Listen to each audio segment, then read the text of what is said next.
ஜெபம்.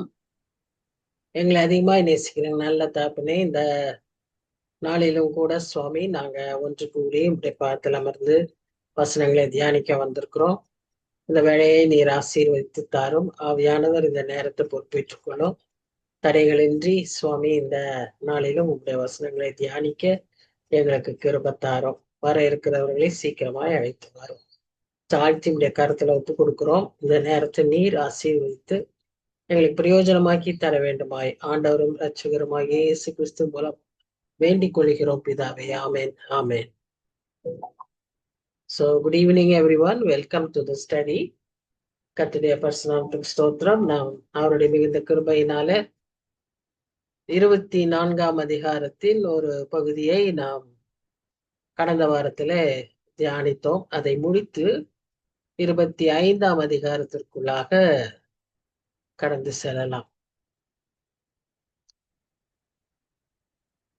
24ஆம் அதிகாரத்துல ஏசாயா தீர்க்கன் முக்கியமான அவருடைய தீம் அங்க அதுல என்ன அப்படின்னு பாத்தீங்கன்னா, great tribulation and second coming. கடைசி 3-4 வசனங்கள் இரண்டாம் வருகையை குறித்தும், அது முந்தின வசனங்கள் எல்லாம் அந்த மகா உபத்திரவ காலத்தை குறித்தும் அவர் அதை கூறுவதாக பார்க்கிறோம். 13 வசனங்கள் அதை குறித்து தான் அவர் பேசினார். ஆனா அந்த 14ஆம் வசனத்திலிருந்து ஒரு பெரிய ஷிஃப்ட் பார்க்கிறோம். இங்க என்ன அவர் சொல்றாருன்னா, அவங்க ஆர்ப்பரிப்பாங்க, கம்பீரிப்பாங்க, மகிமைப்படுத்துவாங்க. பூமியின் எல்லையிலிருந்து, கடையாந்திரத்திலிருந்து நீதிபரனுக்கு மகிமை என்று பாடும் கீதங்களை கேட்போம் அப்படின்னு அவர் சொல்லுவதாக நாம் பார்க்கிறோம். இது ஒரு நடுவுல திடீர்னு வந்த ஒரு காரியம். அதாவது உபத்திரவங்களின் மத்தியிலும் ஒரு கூட்டத்தார் கர்த்தரை ஏற்றுக்கொண்டவர்கள், ஒருவேளை அவங்க அந்த சமயத்துலதான் கர்த்தரை ஏற்றுக்கொண்டவர்களா இருக்கலாம், அல்லது முதலே ஏற்றுக்கொண்டு ஏதோ ஒரு காரணத்தினால கைவிடப்பட்டவர்களாய் அந்த உபத்திரவ காலத்துல இருக்கிறவர்களாய் இருக்கலாம். எப்படியாயினும் அவர்கள் ஒன்று சேர்ந்து அவர்கள் அந்த நாட்கள்ல துதிப்பார்கள். கர்த்தரை நீதிபரர் என்று சொல்லி, அவருக்கே மகிமை என்று சொல்லி, நாம் தேவனுக்கே மகிமை என்று பாடல்களை பாடுகிறோம் இல்லையா? அது போல அந்த சமயத்துல அப்படிப்பட்ட சத்தங்கள் பூமியின் கடையாந்திரங்களிலிருந்து எழும்பும் என்று சொல்கிறார். ஏன்னா முந்தின வசனங்கள்ல நம்ம பார்த்தோம்னா, பூமியை ஒன்றுமில்லாமல் அழித்தார், கர்த்தர் அழித்தார் என்று சொல்லிதான் நம்ம பார்க்கிறோம். earth became empty அப்படின்னு சொல்லி பார்க்கிறோம். empty of people, empty of all kinds. எல்லா கிரியேஷன்ஸும் அழிந்து போன ஒரு நிலைமையில தான் முந்தின வசனங்களை நாம பார்க்கிறோம். ஆனா இந்த சமயத்துல அதிலிருந்து ஒரு சிலர், அதிலிருந்து ஒரு கூட்டத்தார் அதன் மத்தியில ஆண்டவரை துதிக்க எழும்புவார்கள் என்று சொல்லி நாம பார்க்கிறோம். ஆனாலும் அதை சொன்ன உடனேயே அடுத்த வசனத்திலே அவர் என்ன சொல்றாருன்னா, துரோகம் பண்ணினார்கள், ஐயோ நான் துரோகம் பண்ணப்பட்டேன்னு சொல்லிட்டு அவர் திரும்பவும் நியாய தீர்ப்புக்கு நேராக தன்னுடைய காரியங்களை சொல்லுவதாக நாம் பார்க்கிறோம். ஒரு மாதிரி ஃபிளக்சுவேட்டிங் இமோஷன்ஸ்ல அவர் இருந்ததாக நாம பார்க்கிறோம். ஒரு சைடுல அவருடைய தீர்க்க தரிசனம் அப்ப நிறைவேறின காரியமா இருந்தாலும், பிற்காலத்திலே முக்கியமாக கிரேட் ட்ரிபுலேஷன் உபத்திரவ காலம் எல்லாம் இனி வரும் நாட்களில தான் நடக்க போகுது. அதை பற்றி தான் நம்ம வெளிப்படுத்தல் விசேஷத்துல வாசிக்கிறோம். அந்த விதமான ஒரு காலகட்டத்தை அவர் பேசிக்கொண்டிருந்தாலும், அந்த நேரத்திலும் அவர் துதிப்பதற்கு ஒரு கூட்டத்தார் இருப்பார்கள் என்ற ஒரு நற்செய்தியை சொல்ல போதிலும், அவருக்கு உடனேயே என்ன மனதில் வருதுன்னு சொன்னா, அந்த நேரத்திலேயும் துரோகம் பண்ணுகிறவர்கள் இருப்பார்கள். இவ்வளவு உபத்திரவங்களின் மத்தியிலும் ஒரு சிலர் கர்த்தரை பித்ரே பண்றவங்க, மறுதளிக்கிறவங்க, துரோகம் பண்றவங்க இருப்பார்கள் என்று சொல்லி அதை அதை அதை கண்டு அவர் புலம்புகிறதை பார்க்கிறார். தீர்க்க தரிசனத்துல அதெல்லாம் பார்க்கிறாரு.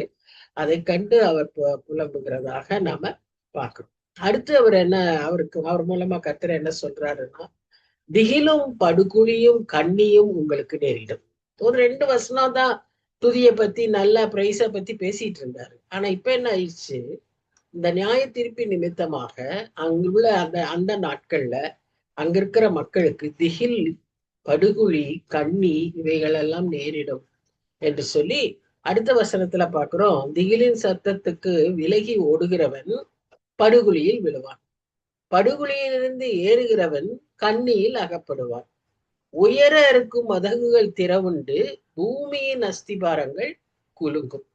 பாருங்க, இவ்விதமாக ஒரு சூழ்நிலையை அந்த உபத்திரவ காலத்தின் முடிவுல பார்ப்போம்னு சொல்லி அவர் சொல்வதை நாம் பார்க்கிறோம்.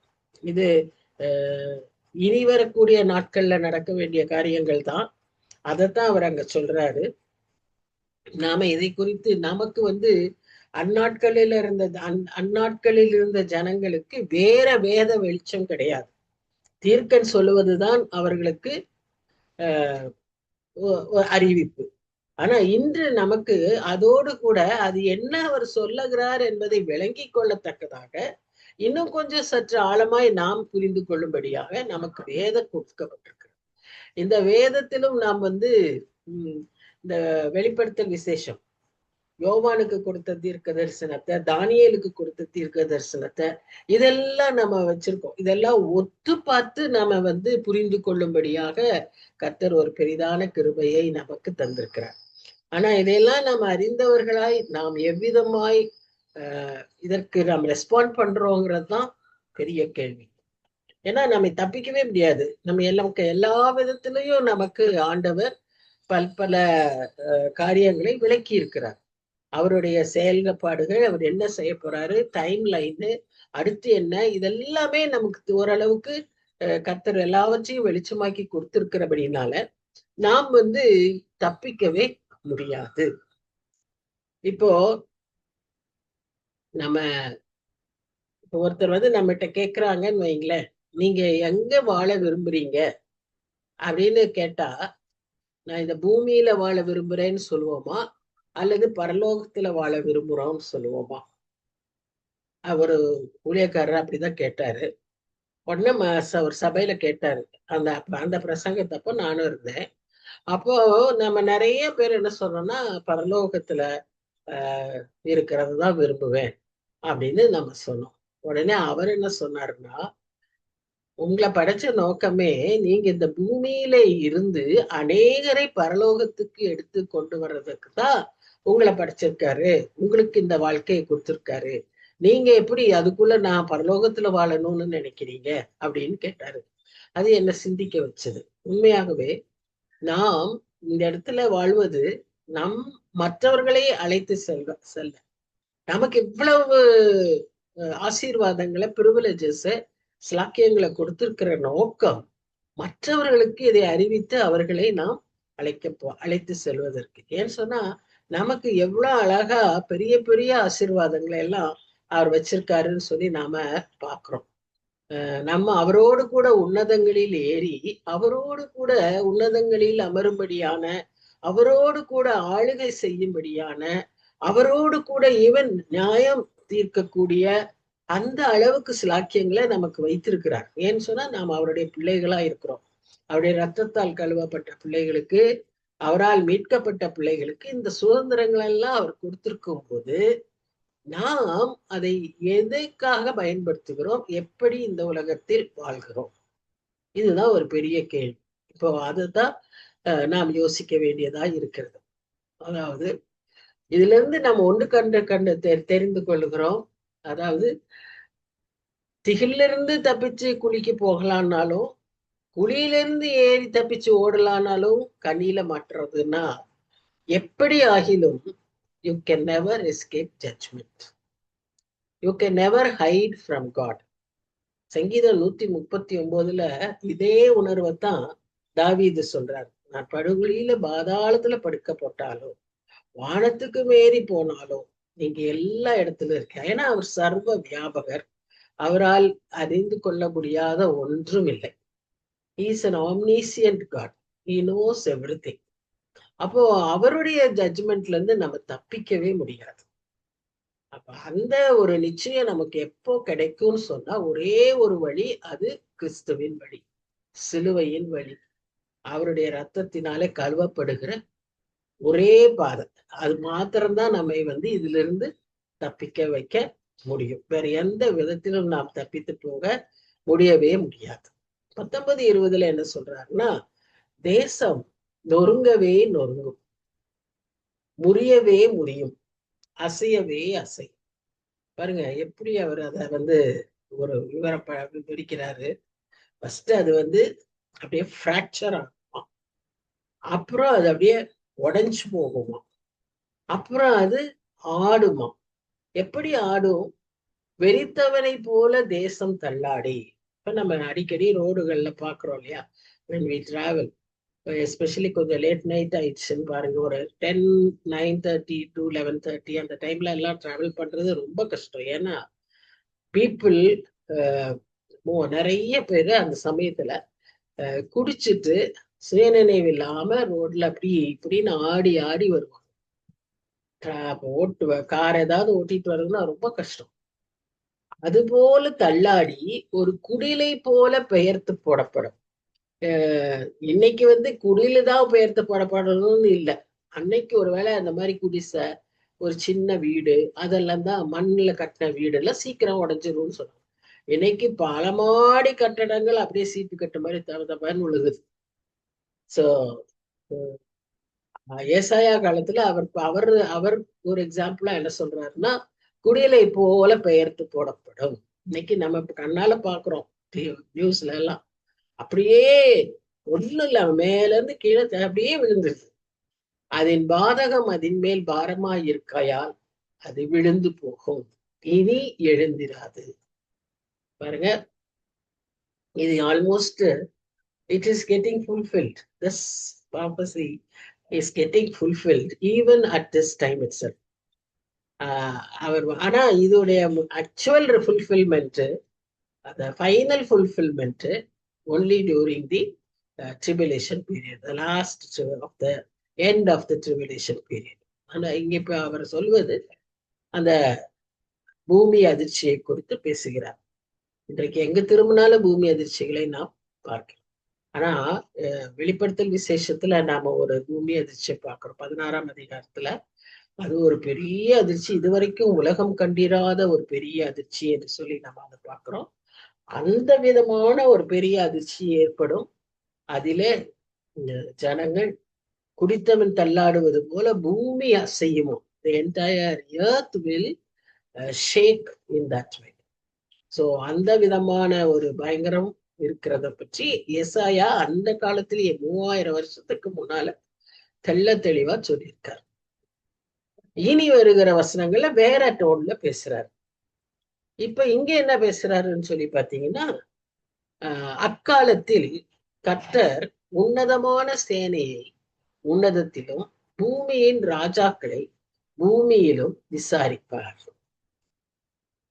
உன்னதமான சேனை யார்? அவங்க கர்த்தரால் மீட்கப்பட்டவர்கள், கர்த்தரோடு எழுந்திருக்கிறவர்கள், கர்த்தரோடு எடுத்துக்கொள்ளப்பட்டவர்கள். அவர்களை உன்னதத்திலே விசாரிப்பார். இது இது இன்னும் நிறைவேறாத காரியம். இதை குறித்து நம்ம வாசிக்கிறோம். ஒரு பீமா ஜட்ஜ்மெண்ட்னு அதுக்கு பேரு. நடுவானத்துல கர்த்தர் அந்த ரிவார்ட் செரிமனி தருவார் அப்படின்னு சொல்லி நம்ம வாசிக்கிறோம். அதாவது அவனவன் செய்த கிரியைக்கு தக்க பலனை அங்கு தருவார் அப்படின்னு சொல்றேன். நான் அதாவது உன்னதமானவங்களுக்கு உன்னதத்துல தருவார், மற்றவர்களுக்கு ஜட்ஜ்மெண்ட் அது பூமியில கொடுப்பார். ஏன்னா அவங்க எந்திரிக்க மாட்டாங்க, அவங்க பூமியில தான் இருப்பாங்க, அவங்க கர்த்தரோட போயிருக்க மாட்டாங்க. அவங்களுக்கு இங்க பூமியில திரும்ப வரும்போது செகண்ட் கமிங்ல அவர் அதை தருவார்னு சொல்லி பார்க்கிறோம். அவர்கள் கெபியில் ஏகமாய் கட்டுண்டவர்களாக சேர்ந்து, அதாவது இந்த கிறிஸ்துவ இல்லாத மரித்த மக்களை பாதாளத்துலதான், இந்த deep bit, they are in that deep pit. கெஹென்னான்னு சொல்லி ஒரு அந்த காலத்துல சொல்லப்பட்டது. இன்றைக்கு அது பாதாளம்னு சொல்லப்படுது. அடைக்கப்பட்டு அதனுடைய சாவி தூதன் கையில இருக்குன்னு சொல்லி எல்லாம் நம்ம வெளிப்படுத்தும் விசேஷத்துல பார்க்கிறோம். அந்த விதமான அப்படிப்பட்ட அந்த மக்களுக்கு பூமியிலே சரி, அதுல யாரெல்லாம் இருப்பாங்கன்னு பார்த்தீங்கன்னா ராஜாக்கள், பூமியின் ராஜாக்கள், பிரபுக்கள், செல்வந்தர்கள், இங்க மேன்மையா இருந்தவர்கள். அதனால ராஜாக்கள் நல்லவங்களா இருக்க மாட்டாங்கன்னு நான் சொல்லல. எவ்வளவோ ராஜாக்களை பற்றி வாசிச்சிருக்கோம். எவ்வளவு ஆண்டவருக்கு உதவியா, ஆண்டவருடைய காரியங்களுக்கு பிரயோஜனமா இருந்த ராஜாக்கள் எல்லாம் இருந்திருக்கு. ஆண்டவர் பயன்படுத்தின ராஜாக்கள் இருந்திருக்காங்க. ஆண்டவருக்கு பயந்த ராஜாக்கள் இருந்திருக்காங்க. ஆனா பொதுவா இந்த உலகத்துல இருக்கக்கூடிய அதிபதிகள், ராஜாக்கள், அவர்கள் எல்லாரும் இப்படிப்பட்ட ஒரு முடிவுக்கு தான் அவர்களும் செல்லுவார்கள் என்று சொல்லி நாம் பார்க்கிறோம். ஏன்னா கர்த்தர் இல்லாத, கர்த்தர் ப்ரையாரிட்டியா இல்லாத யாரா இருந்தாலும், அவங்க ராஜாக்களா இருந்தாலும் சரி, சாதாரண குடிமக்களா இருந்தாலும் சரி, அவங்க வாழ்க்கையில கர்த்தர் முக்கியமா இல்லைன்னு சொன்னா அவங்க எல்லாருக்குமே இப்படிப்பட்ட முடிவுதான். அப்பொழுது சேனைகளின் கர்த்தர் சியோன் மலையிலும் எருசலேமிலும் ஆளுகை செய்வார். சந்திரன் கலங்கும், சூரியன் நாணமடையும், அவருடைய மூப்பர்களுக்கு முன்பாக மகிமை உண்டாகிருக்கும். அப்ப அவர் வரும்போது எங்க வர்றாரு? சியோன் மலையில வர்றார். அவர் அங்க எருசலேம்ல ஆளுகை செய்கிறார். So when he comes for the second time, he comes to reign, and his reign would be for 1,000 years. That is what we read. அதற்கு பின்புதான் இந்த நியாய தீர்ப்பு இருக்கும், பூமியில இருக்கிற நியாய தீர்ப்பு. ஆனா முன்பாகவே பரிசுத்தவான்கள் எடுத்துக்கொள்ளப்பட்ட போது உன்னதமானவர்களுக்கு உன்னதத்திலேயே விசாரணை நடக்கும். ரிவார்ட்ஸ் எப்படி நடக்கும். இந்த ஆளுகை செய்யும் போது அவர்தான் வெளிச்சம் இல்லையா? அவர்தான் ஒளி, அவர்தான் எல்லாமே. அதனால சந்திரன் கலங்குமா, சூரியன் நாணமடையுமா.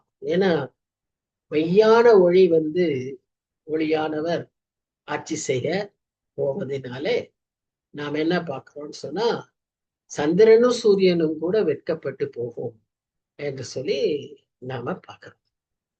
இதை குறித்தெல்லாம் வெளிப்படுத்தல் விசேஷம் யூதா 6ஆம் வசனம், 2 பேதுரு 2ஆம் அதிகாரம் 4ஆம் வசனம், இங்க எல்லாம் கூட நாம பார்க்கிறோம். இந்த பாதாளத்துல அடைக்கப்பட்ட செய்தியை நாம் இந்த இடங்கள்ல எல்லாம் வாசிக்கிறோம். ஸோ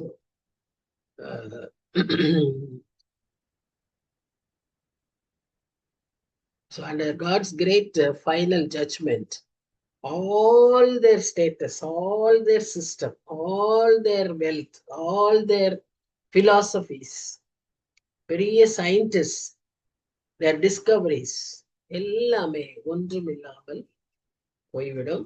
அது ஒன்றும் இவர்களுக்கு பிரயோஜனம் இல்லாமல் போய்விடும். ஒன்றும் பிரயோஜனம் இல்லாமல் போய்விடும். இதுதான் அங்க இருக்கிற ஒரு பெரிய இந்த சார்லி கர்க்னு அவரை பற்றி நம்ம இப்பெல்லாம் ரொம்ப அதிகமா பார்த்துட்டு இருக்கோம். நான் பார்த்துட்டு இருந்தேன். அதுல அவரை பற்றி போட்டிருந்தாங்க. 18 வயசுல he made a decision, and instead of continuing his college studies, he started to work for God, do the ministry. அவரு காலேஜ்க்கே போனதில்லை. ஸோ அப்படி ஒரு டிசிஷனை அவர் தன் வாழ்க்கையில எடுத்தார். அப்ப இருந்து 31 வயசு வரைக்கும் he did his work so well that he has finished, he has accomplished what he is to do. So God allowed him to become a martyr.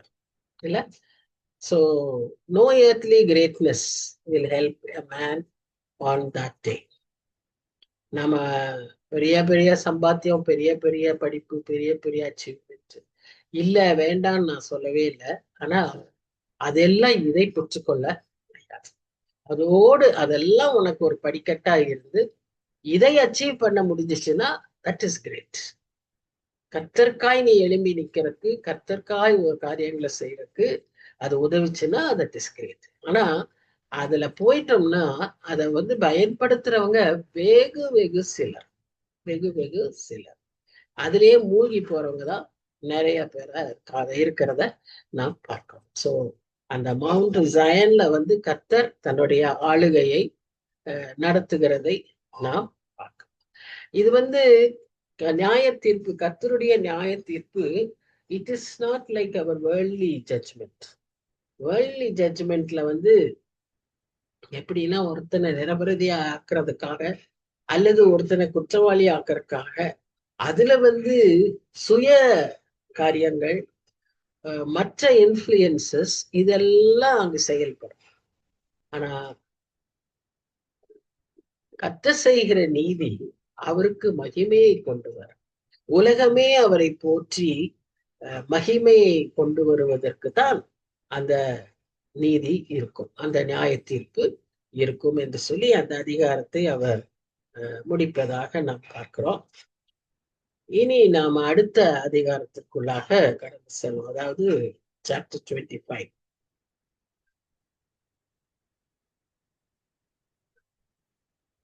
இதுல ஒரு 12 வசனங்கள் தான் உண்டு. ஆனா எல்லாமே நல்ல முக்கியமான வசனங்கள். இதுல மெயின் தீம் வந்து நீங்க பாத்தீங்கன்னா பிரைஸ் தி லார்ட். அடிக்கடி நம்ம ஒருத்தரை பார்த்தா பிரைஸ் தி லார்ட். இந்த சாப்டருடைய தீமே பிரைஸ் தி லார்ட். என்னன்னு பாத்தீங்கன்னா அவர் ஃபர்ஸ்ட் எடுத்த உடனே அவர் என்ன சொல்றாருன்னா, கர்த்தாவே உம்மை உயர்த்தி உமது நாமத்தை துதிப்பேன் அப்படின்னு சொல்றாரு.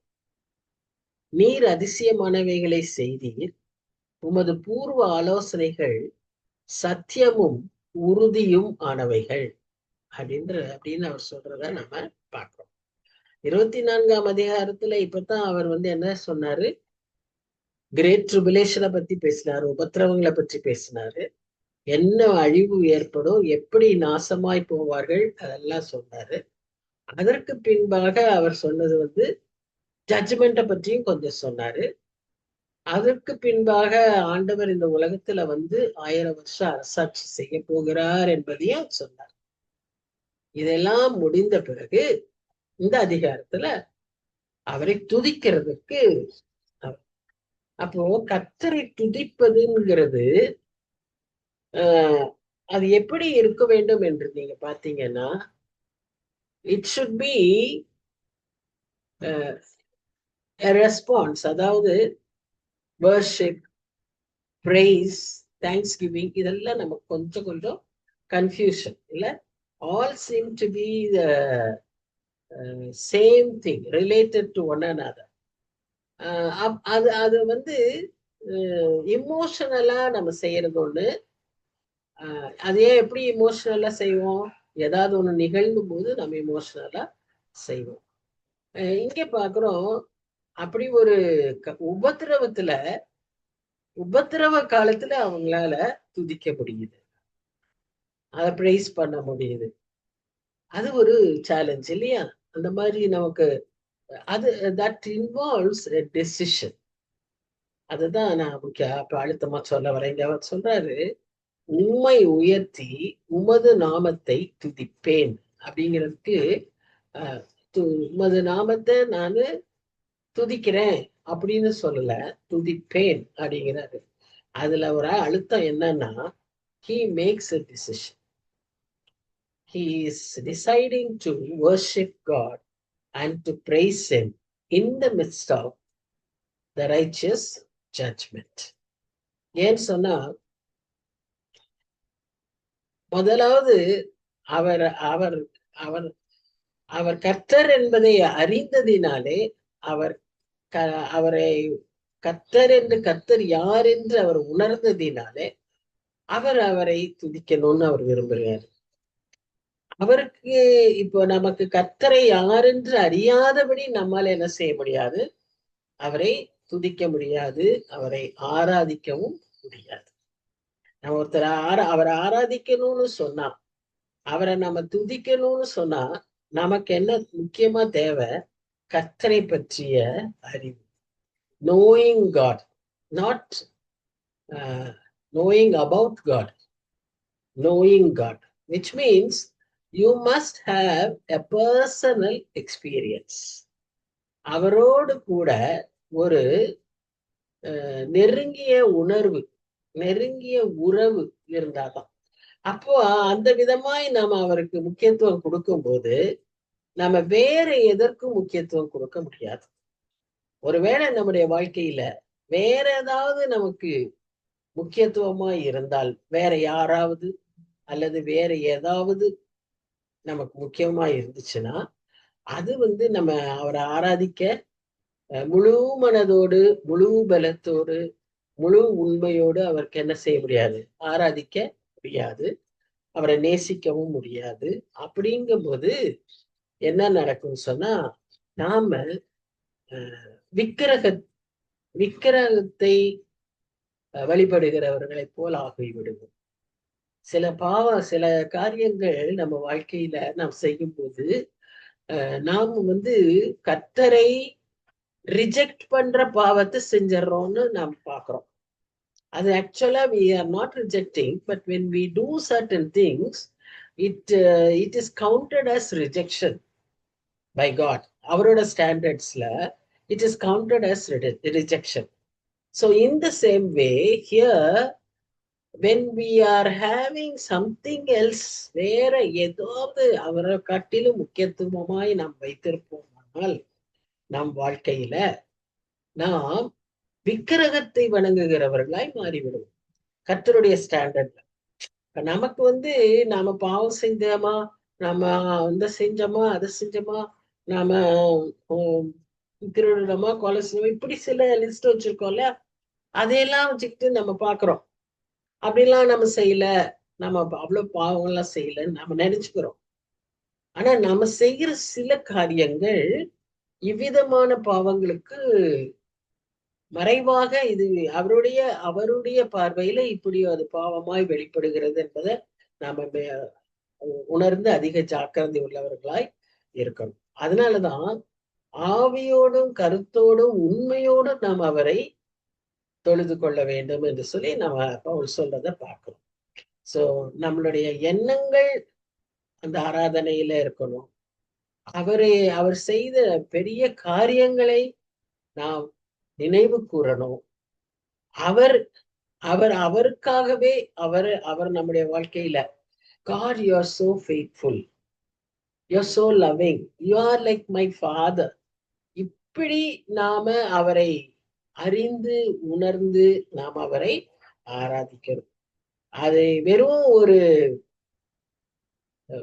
உணர்ச்சி பூர்வமான காரியமா இருக்கக்கூடாது, உணர்வு பூர்வமான காரியமாய் இருக்க வேண்டும். ஏன்னா இதெல்லாவற்றையும் நாம் அப்படி ஆராதிக்கிறதற்கு நமக்கு பயன்படுகிறது எது என்றால் கர்த்தருடைய வார்த்தை. அதுதான் நமக்கு வெளிச்சம், அதுதான் நமக்கு வழிகாட்டி.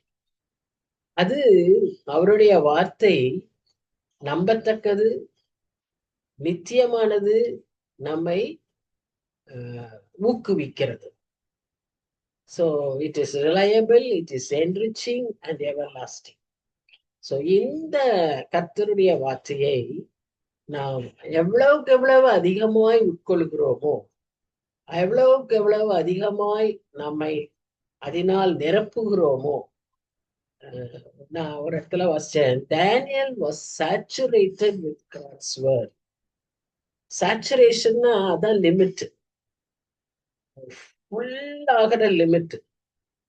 அப்போ அந்த மாதிரி கர்த்தருடைய வார்த்தையினால தானியேல் நிரம்பி இருந்தான் என்று சொல்லி நாம பார்க்கணும். நாமும் ஒவ்வொரு நாளும் இவ்விதமாய் கர்த்தருடைய வார்த்தையினால நம்மை நிரப்பிக் கொள்ளும் போதுதான் நம்மால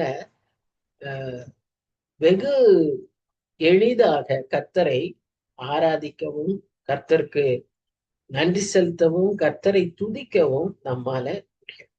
இல்லைன்னா இது எப்படி செய்யறது, எப்படி நம்ம ஆராதிக்கிறது, எப்படி அப்படின்னு அவங்க நிறைய பேருக்கு இருக்கிற கன்ஃபியூஷன்.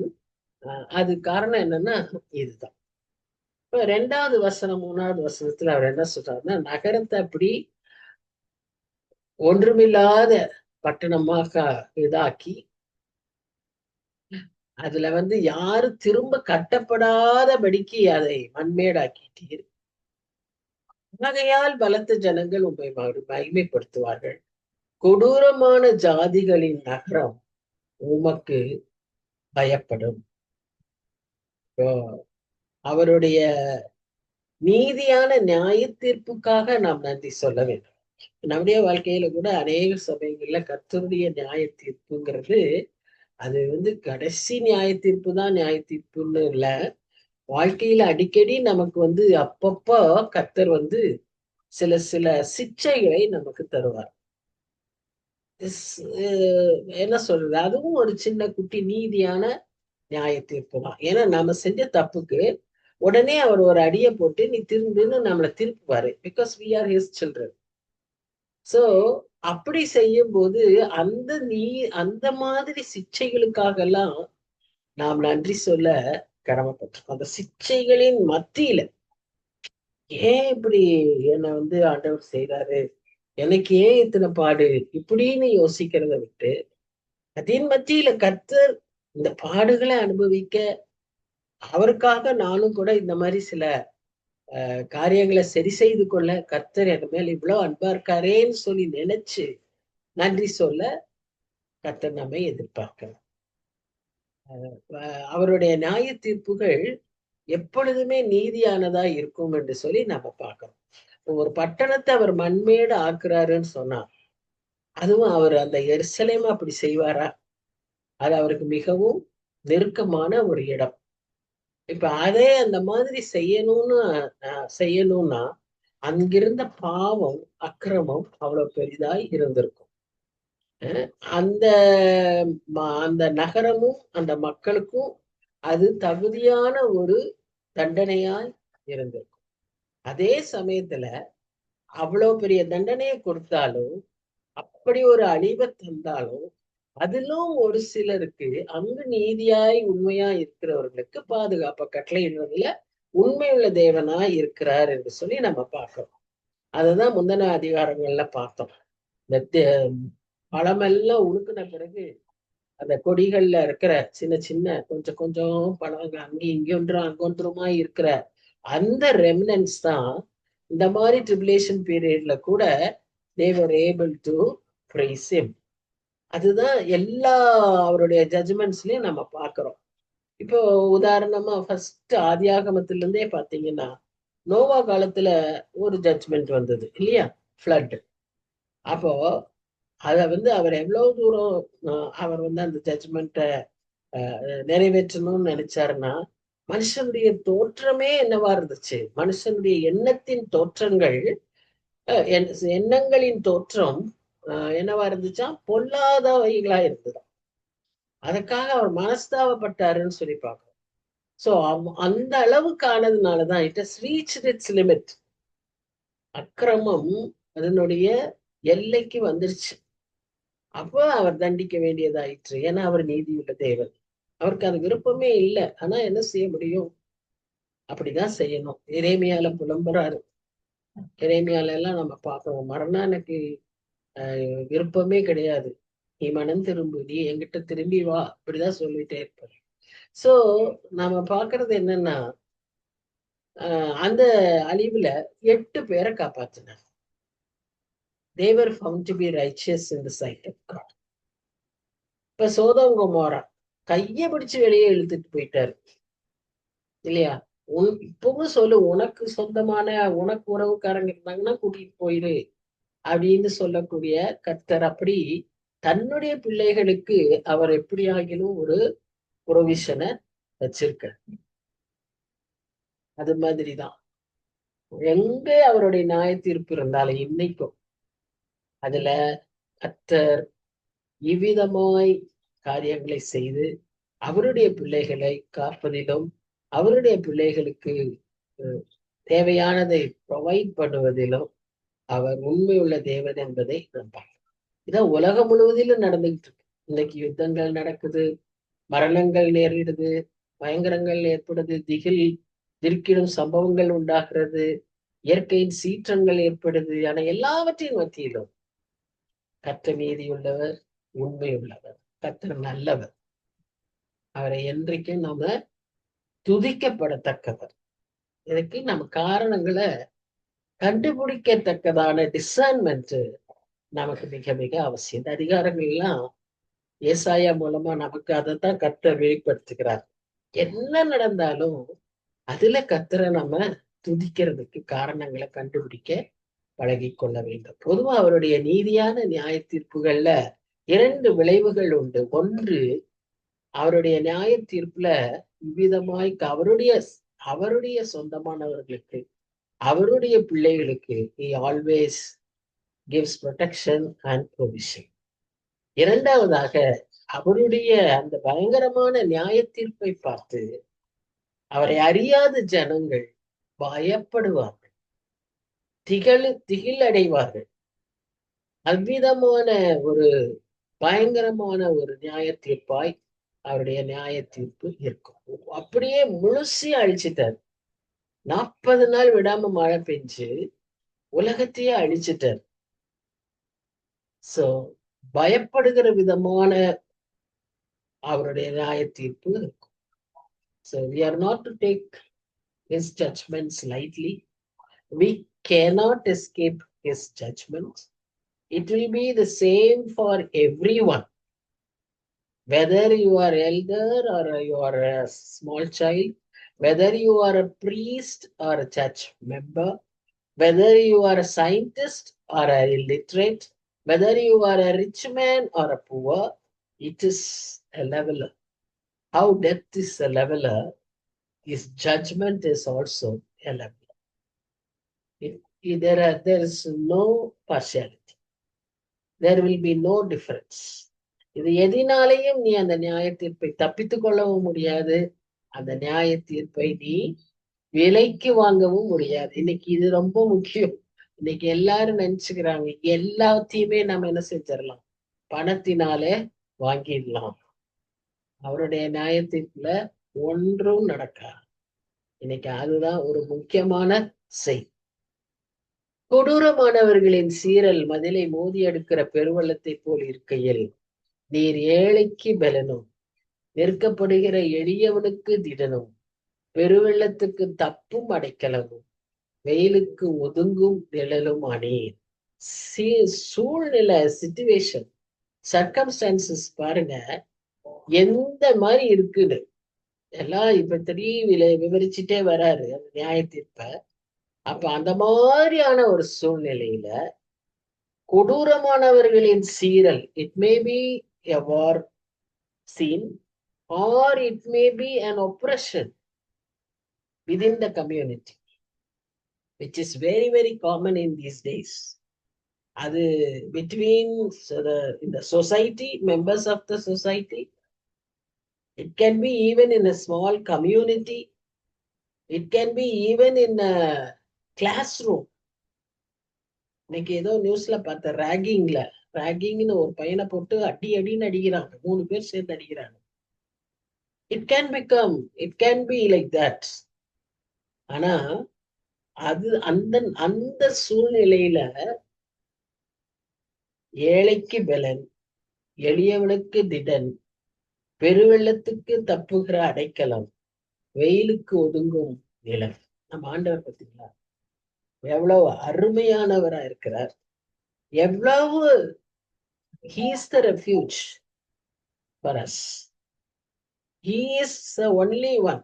நீதிமான் ஓடி போய் சுகமாயிருப்பான். அவர்தான். அவருடைய நாமம் நமக்கு ஒரு பலத்த துருவம்.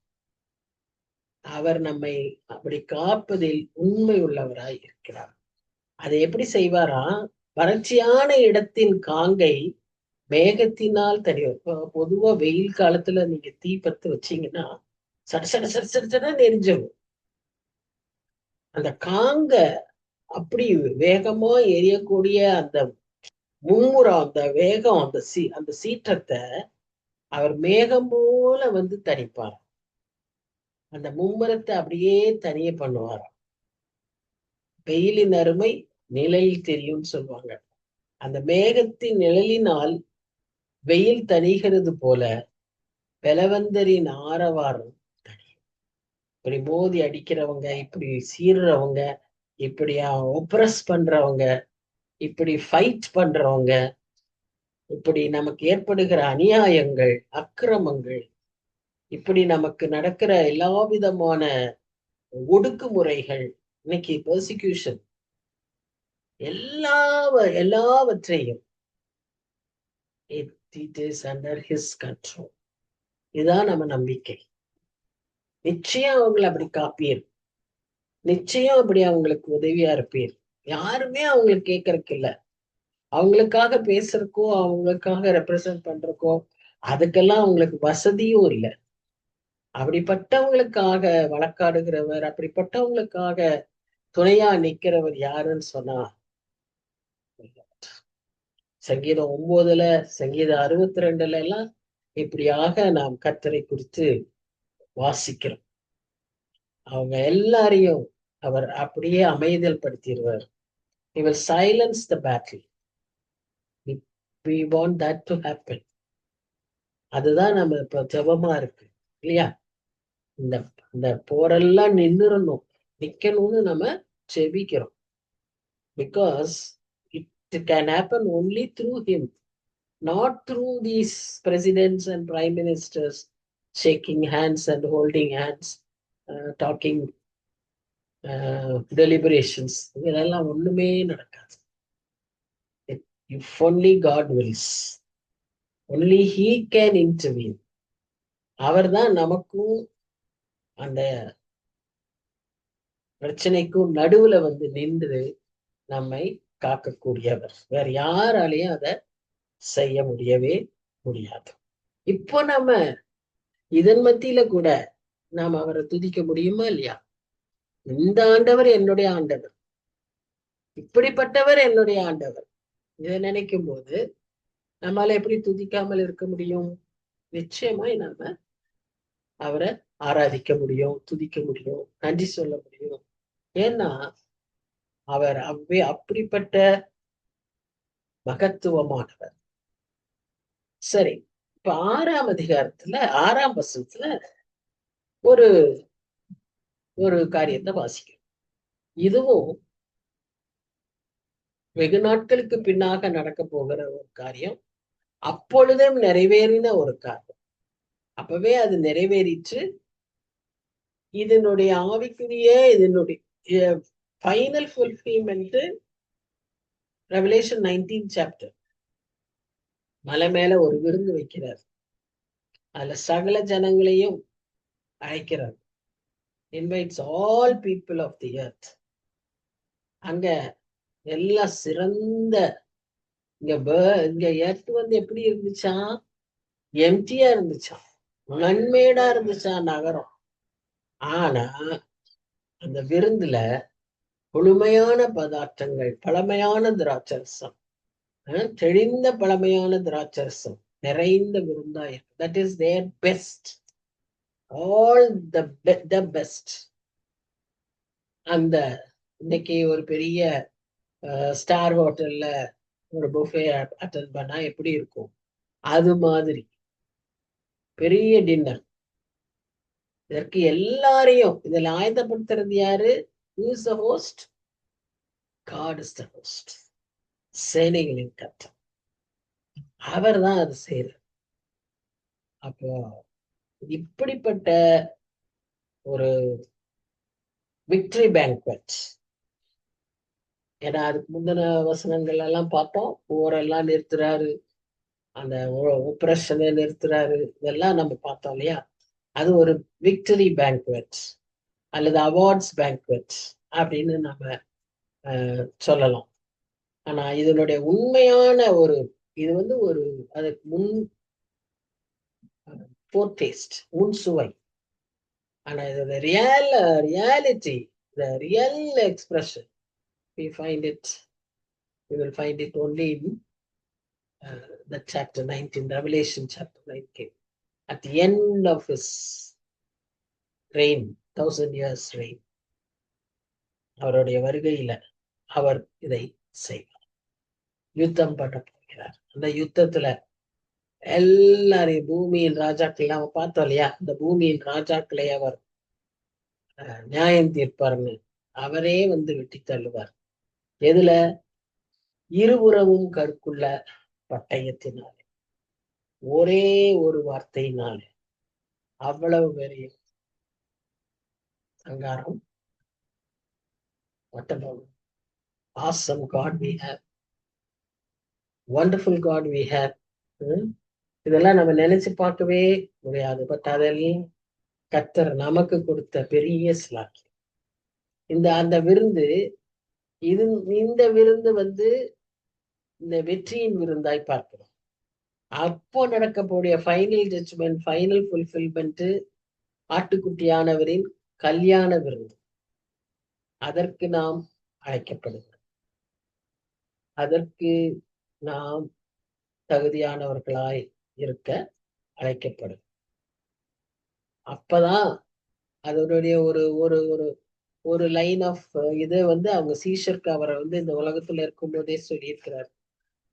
மத்திய 26 29 நான் இனிமே திராட்சை ரசத்தை இங்க குடிக்க மாட்டேன், உங்களோடு கூட ஆண்டவருடைய என்னுடைய பிதாவினுடைய ராஜ்யத்துலதான் நான் கொடுப்பேன், அந்த கல்யாண விருந்துலதான் நான் கொடுப்பேன் அப்படின்னு அவர் சொன்னதாக நம் வசனம் சொல்லப்படுகிறது.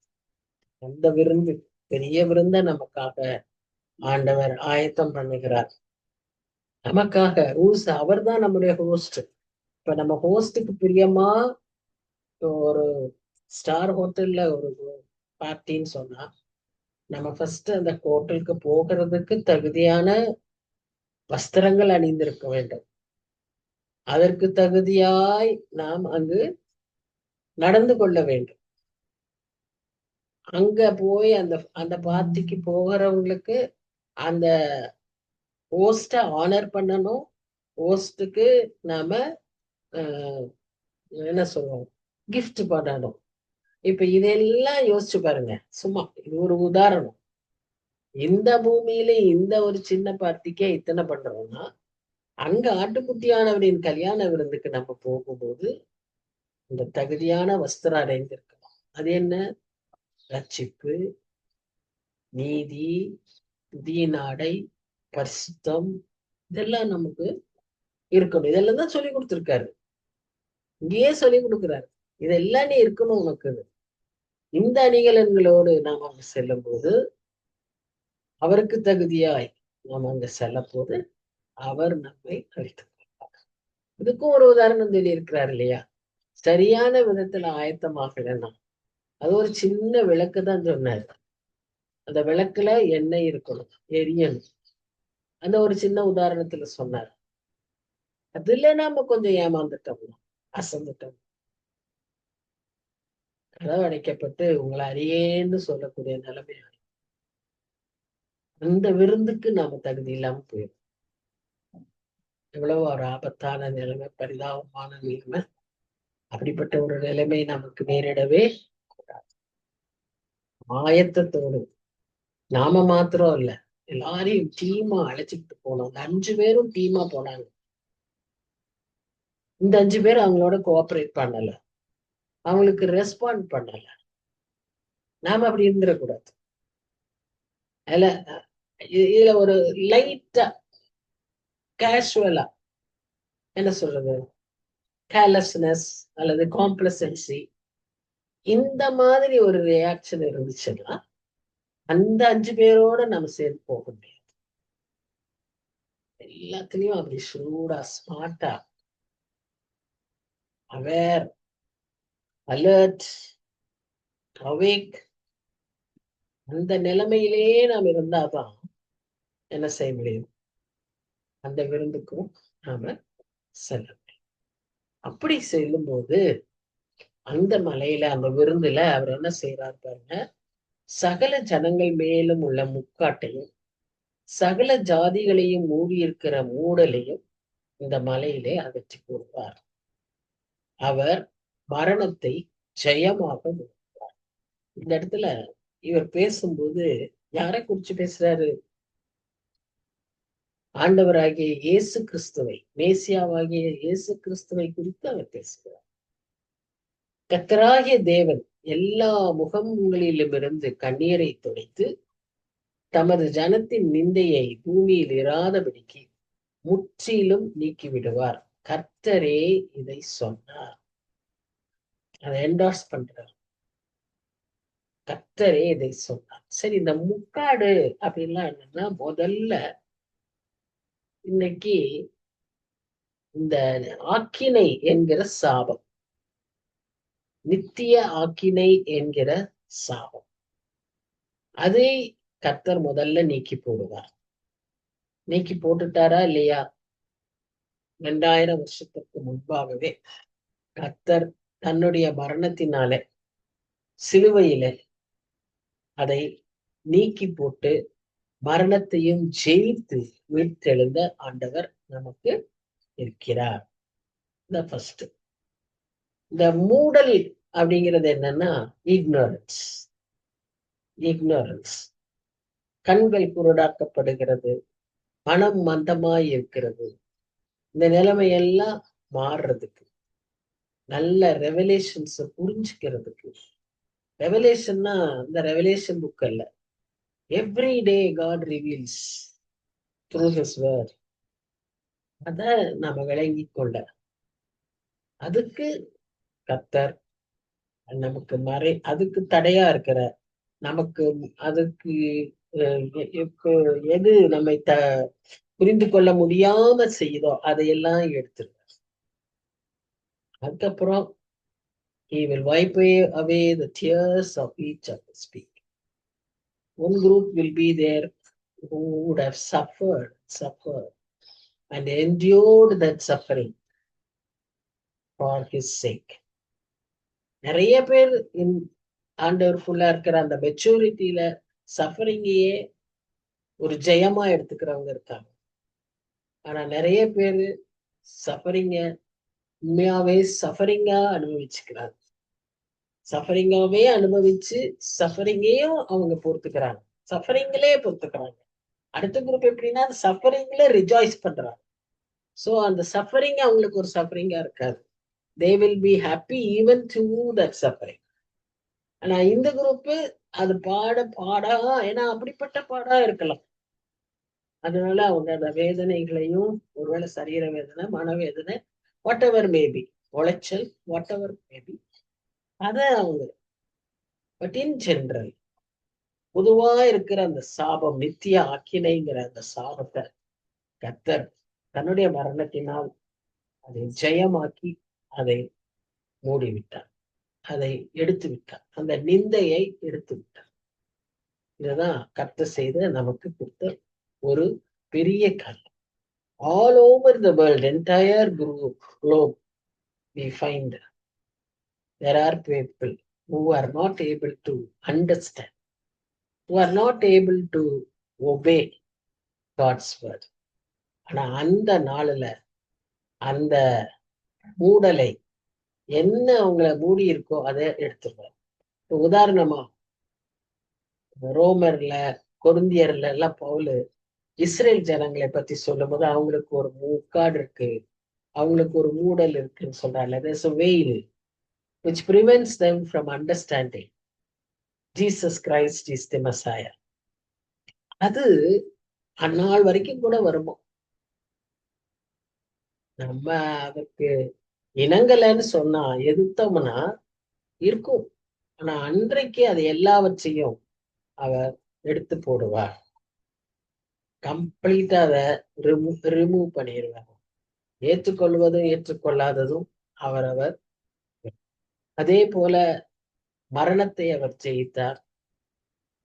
அந்த மரணம் ஆதாமின் பாவத்தினாலே வந்த ஒரு சாபம், அதை அவர் ஜெயித்து நித்திய ஜீவனை, இயேசு கிறிஸ்துவின் கிருபை வரமோ நித்திய ஜீவன். பாவத்தின் சம்பளம் மரணம், பட் அவருடைய கிருபை வரம் நமக்கு நித்திய ஜீவன். அதே போல மரணத்தை அவர் எப்படி ஜெயித்தார்? உயிர்த்தெழுந்து ஜெயித்தார். அந்த மரணத்தை அவர் விழுங்கினார் என்று சொல்லி நாம பார்ப்போம். So by all these means, God has given us the victory. He is a victorious God. He is our victor. So நம்மையும் அப்படி ஜெயமாய் வாழத்தான் அழைக்கிறது. இந்த சைக்காலஜி படிக்கிறவங்களுக்கு தெரியும். சிக்மண்ட் ஃப்ராய்ட்னு ஒருத்தர் இருக்கார். அவர் பெரிய சைக்காலஜிஸ்ட். அவர் மரணத்தை குறித்து சொல்லும்போது, இது ஒரு பெயின்ஃபுல் திங் இந்த வேர்ல்ட். அதற்கு இன்னும் ஒரு மாற்று, ஒரு மருந்து கண்டுபிடிக்கப்படவே இல்லை. ஏன்னா இனிமேலும் கண்டுபிடிக்க முடியாது. ஏன்னா மனுஷன் பிறந்தவன் நிச்சயம் மரணம் அடையணும். அதனால அந்த மரணம் நிச்சயமா நடக்கும். ஆனா அதுக்கு ஒரு மாற்று இல்லை அப்படின்னு. ஆனா நமக்கு ஒரு பெரிய செய்தி என்னன்னு சொன்னா, ஏசாயா மூலமா இன்றைக்கு இந்த அதிகாரத்துல மேசியாவாகிய கர்த்தர் அந்த மரணத்தை ஜெயமாய் விழுங்கினார். அவர் அதை விழுங்கி நமக்கு அதை நித்திய ஜீவனாய் ஒரு பலனாய் கொடுத்தார். கிருபை வரமாய் நமக்கு தந்திருக்கு. எவ்வளவு பெரிய செய்தி! அவர் ஒரு பெரிய சைக்காலஜிஸ்ட், பெரிய படிப்பாளி. ஆனா அவருக்கு அது தெரியல. இதுதான் மூடல். the veil that covers. We are so enlightened. How do we deserve that? In what way we are better? ராயடை விட நமக்கு என்ன பெரிய தகுதி? Only qualification is being washed by his blood. It is because we are washed by his blood. God has given us that Holy Spirit to understand and to discern and to follow what is declared, what has been revealed. What a wonderful privilege we have.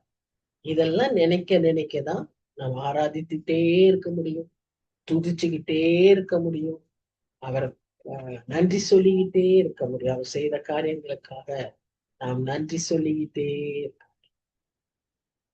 ஒரு நாள் வரும், அன்று எல்லா சாபங்கள், எல்லா நிந்தைகள் எல்லாம் நம்மை விட்டு அகற்றப்படும்.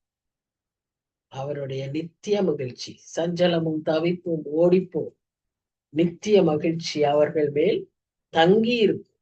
அந்த நிறைவேறுதலை நாம் பார்ப்போம். சரி, இந்த வசனத்தோட நிறுத்துறேன். இன்னொரு 4 வசனம் இருக்கு. அதோடு கூட அடுத்த அதிகாரத்தை அடுத்த வாரத்துல நாம தியானிக்கலாம்.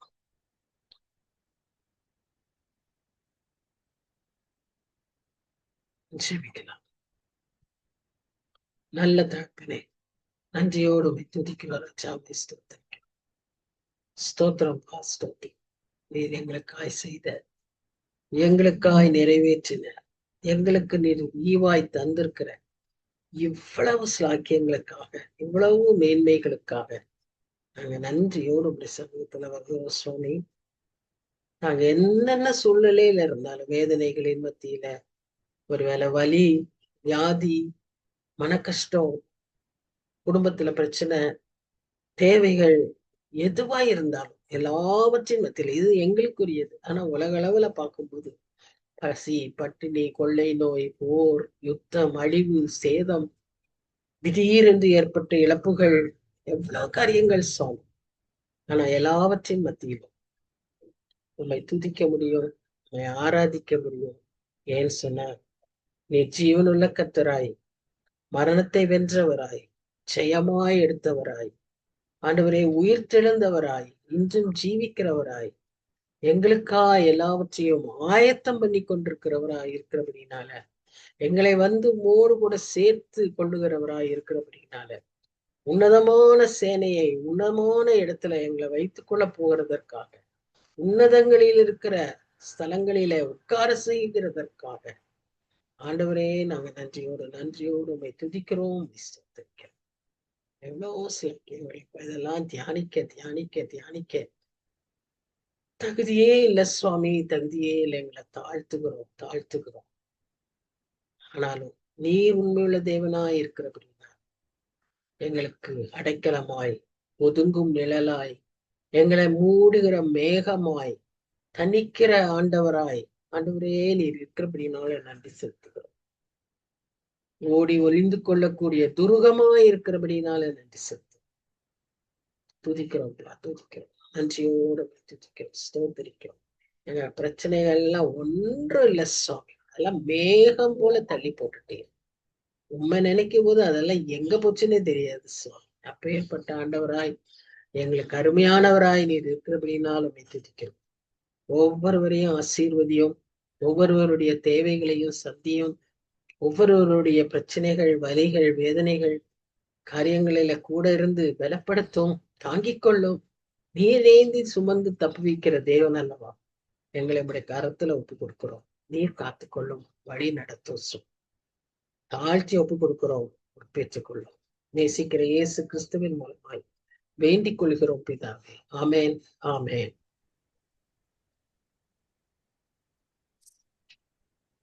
So praise the Lord. Thank you. I'm very happy to see sister. Please do continue to come. தொடர்ந்து வாங்க. Yes. Thank you, Annie. Thank you. Thank you. Thank you, ma'am. Thank you. God bless.